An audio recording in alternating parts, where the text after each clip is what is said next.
वो मेहमान जो सुल्तान बनकर आया था। वादी नूर से कुछ कोस दूर एक और गांव बसा था, कस्बा ए अमन। यहाँ के लोग सादगी से रहते, मगर दिलों में दुनियावी चाहतों की आग धधकती थी। गांव के बीचों बीच एक पुरानी मस्जिद थी, जिसके इमाम थे हाजी इमदाद। उम्र 60 के पार, दाढ़ी बर्फ सी सफेद और आंखों में एक ऐसा नूर कि देखने वाले का दिल साफ हो जाता। हाजी साहब की एक बेटी थी, जैनब। उम्र 20 बरस, चेहरे पर नूर और दिल में ईमान की गहराई।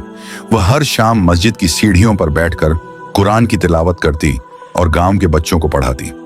जैनब की शादी की बात चलती तो वह मुस्कुराकर टाल देती। जब अल्लाह को मंजूर होगी तब होगी। एक दिन गांव में खबर फैली कि एक अजनबी शख्स आया है। वह पैदल चलकर आया था, कपड़े धूल से सने, चेहरे पर थकान, मगर आंखों में एक अजब सी रौनक। उसने गांव के चौक में पुराने बरगद के नीचे पड़ाव डाला। नाम था उसका सलीम। उम्र 30 के आसपास, लंबा कद, चेहरे पर मेहनत के निशान, मगर बातचीत में इतना अदब कि लोग दंग रह जाते। गांव के मुखिया चौधरी जमाल ने उसे देखा तो नाक भौं सिकोड़ी। यह भिखारी कहां से आ गया? कल सुबह तक गांव से निकाल दो। मगर हाजी इमदाद ने जब उसे देखा तो दिल ने कुछ और कहा। वह उसके पास गए और पूछा, बेटा, तुम कहां के रहने वाले हो और यहां क्या कर रहे हो? सलीम ने अदब से सिर झुकाया। हुजूर, मैं एक मुसाफिर हूं। अपने वतन से निकला हूं ताकि लोगों की सेवा कर सकूं और अल्लाह का शुक्र अदा कर सकूं। मुझे कोई ठिकाना चाहिए, बस इतना सा। हाजी साहब का दिल पसीज गया। उन्होंने सलीम को मस्जिद के पीछे एक छोटा सा कमरा दे दिया, जहां पहले मस्जिद का सामान रखा जाता था। सलीम ने उसे साफ किया, एक कोने में चटाई बिछाई और वहीं रहने लगा। पहले कुछ दिन तो गांव वाले उसे शक की निगाह से देखते रहे। कोई कहता ये जासूस है, कोई कहता चोर है, मगर सलीम किसी से कुछ नहीं कहता। सुबह फज्र से पहले उठता, मस्जिद साफ करता, वजू के लिए पानी भरता, फिर नमाज के बाद गांव में घूमता और जहां किसी को मदद की जरूरत होती चुपचाप कर देता। एक दिन चौधरी जमाल के खेत में कुएं की चरखी टूट गई। मजदूर ठीक करने आए तो बहुत पैसे मांगे। सलीम ने यह देखा तो बिना कुछ कहे अपना औजार निकाला और पूरी दोपहर धूप में बैठकर चरखी ठीक की। जब चौधरी ने उसे पैसे देना चाहे तो उसने मुस्कुराकर इनकार कर दिया। यह खिदमत थी, सौदा नहीं। धीरे धीरे गांव वालों का रवैया बदलने लगा। बूढ़ी दादी अमना का घर का छप्पर टूटा हुआ था। सलीम ने खुद जंगल से लकड़ियां लाईं और छप्पर ठीक किया। यतीम बच्चे अहमद की किताबें नदी में बह गई थीं। सलीम ने उसे अपने पास रखा और पढ़ाया। हर काम वह ऐसे करता जैसे यह उसका फर्ज हो। जैनब भी उसके कामों को देखती रहती। एक दिन जब सलीम मस्जिद के आंगन में बच्चों को पढ़ा रहा था तो उसने नोटिस किया कि उसकी जुबान से निकले हर लफ्ज में हिकमत है। वह सिर्फ किताबी बातें नहीं बताता, बल्कि जीवन का सबक सिखाता। अल्लाह की नेमत पर शुक्र करो, वह कहता, चाहे वह एक घूंट पानी ही क्यों ना हो। जैनब के दिल में उसके लिए इज्जत पैदा हो गई, मगर वह दूर ही रहती। सिर्फ नमाज के वक्त उसकी आवाज सुनती, जो मस्जिद की दीवारों में गूंजती। चौधरी जमाल के दिल में लालच की आग अभी भी जल रही थी। उसने देखा कि सलीम की लोकप्रियता बढ़ रही है और हाजी इमदाद उस पर विश्वास करते हैं। उसने एक साजिश रची। एक रात उसने अपने नौकर से सलीम के कमरे में कुछ कीमती सामान छिपवा दिया और फिर चिल्लाया, चोरी चोरी। सारा गांव जमा हुआ।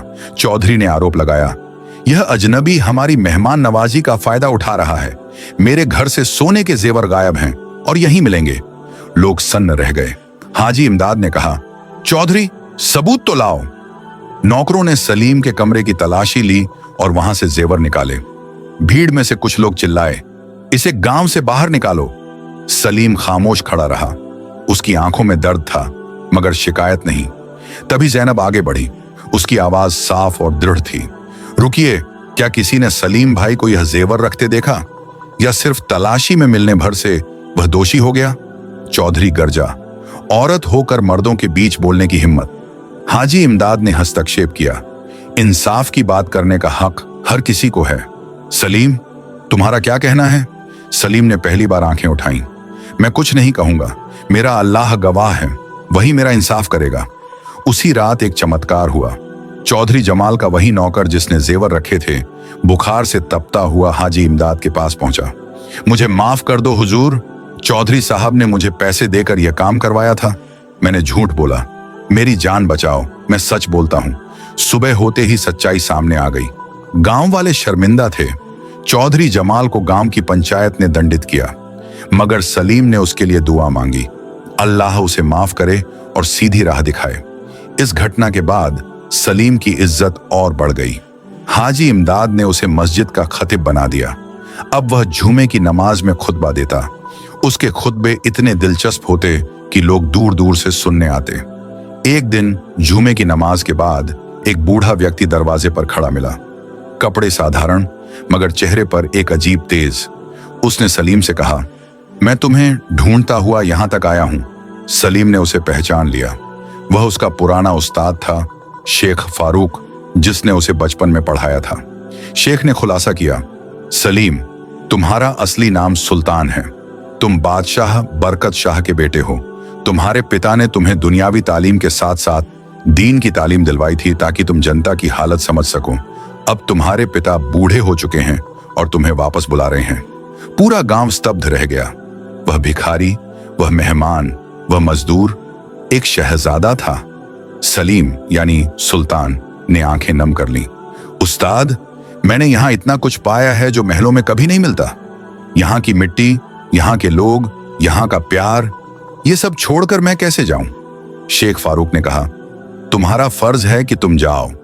तुम्हारे पिता ने तुम्हें जो दौलत दी है उसका सही इस्तेमाल करो और यहां जो सीखा है उसे वहां लागू करो। सलीम ने हां में सिर हिलाया। विदाई का दिन तय हुआ। गांव वाले उदास थे। हाजी इमदाद की आंखें भरी हुई थीं। जैनब तो मानो सूनी हो गई थी। विदाई से पहले की रात सलीम ने हाजी इमदाद से अकेले में बात की। हुजूर, मेरे पिता ने मुझे यह भी कहा था कि अगर मुझे कोई ऐसी लड़की मिले जिसमें ईमान की मिट्टी और इल्म की रोशनी हो तो उसे अपनी जीवन संगिनी बनाऊं। मैंने जैनब को देखा है। अगर आप और वह राजी हों तो मैं उससे निकाह करना चाहता हूं। हाजी इमदाद की आंखों में चमक आ गई। जैनब ने शर्म से सिर झुका लिया, मगर हां में सिर हिला दिया। निकाह हुआ और सलीम यानी शहजादा सुल्तान अपनी नई बीवी जैनब को लेकर राजधानी की ओर रवाना हुआ। गांव वालों ने आंसू भरी आंखों से विदाई दी। राजधानी पहुंचकर सुल्तान ने देखा कि महल तो भव्य है, मगर लोगों के दिल सूखे हुए हैं। उसके पिता बादशाह बरकत शाह ने उसे गले लगाया और फैसला सुनाया, मेरे बाद तुम ही इस रियासत के सुल्तान बनोगे, मगर एक शर्त है, तुम वही सलीम बने रहना जो गांव में था। सुल्तान ने वादा किया। जब वह सिंहासन पर बैठा तो उसने पहला फरमान जारी किया। हर महीने की पहली तारीख को सुल्तान कोई ना कोई गांव जाएगा भेष बदलकर, ताकि लोगों की हालत सीधे जान सके। कोई दरबारी उसकी पहचान नहीं बताएगा। दूसरा फरमान, हर शुक्रवार को सुल्तान और सुल्ताना जैनब सादा कपड़ों में शहर की मस्जिद में नमाज पढ़ेंगे और लोगों से मिलेंगे। तीसरा फरमान, रियासत का खजाना सोने चांदी से नहीं बल्कि लोगों की खुशहाली से भरेगा।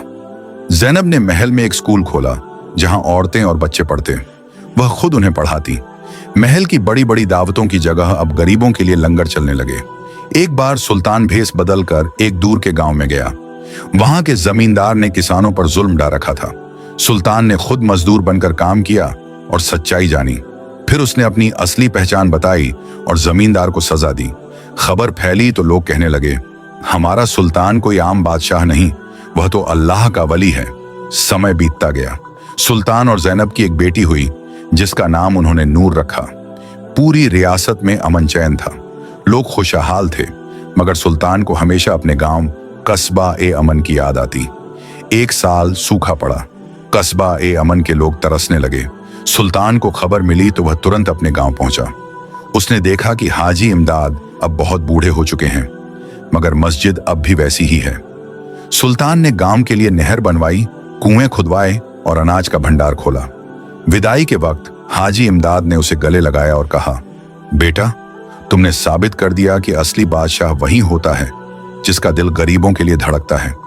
तुम्हारी बादशाहत सिर्फ ताज तक नहीं, दिलों तक है। सुल्तान की आंखें नम हो गईं। हुजूर, मैं तो बस वही सलीम हूं जिसे आपने एक दिन मस्जिद में जगह दी थी। कहानी यहीं खत्म नहीं होती। सुल्तान ने अपनी बेटी नूर को भी वही तालीम दी। जब वह बड़ी हुई तो उसने अपने पिता से कहा, अब्बा, मैं भी गांव गांव जाकर लोगों को पढ़ाऊंगी। और इस तरह एक मेहमान की सच्चाई ने न सिर्फ एक सुल्तान को जन्म दिया, बल्कि एक पूरी नस्ल को इंसानियत और ईमान की राह पर चलना सिखाया। लोग कहते, वादी ए नूर की मिट्टी में कुछ खास है, यहां से हमेशा नूर ही निकलता है, चाहे वह इब्राहिम हो, यूसुफ हो, रईस हो या फिर सलीम। और सलीम यानी सुल्तान हर रात अपने महल के बालकनी से दूर उस गांव की तरफ देखता जहां उसकी जिंदगी ने नया मोड़ लिया था, और दुआ करता, या अल्लाह, मुझे हमेशा वह सलीम बनाए रखना जो तेरे बंदों की खिदमत को अपनी सबसे बड़ी बादशाहत समझता था। आमीन।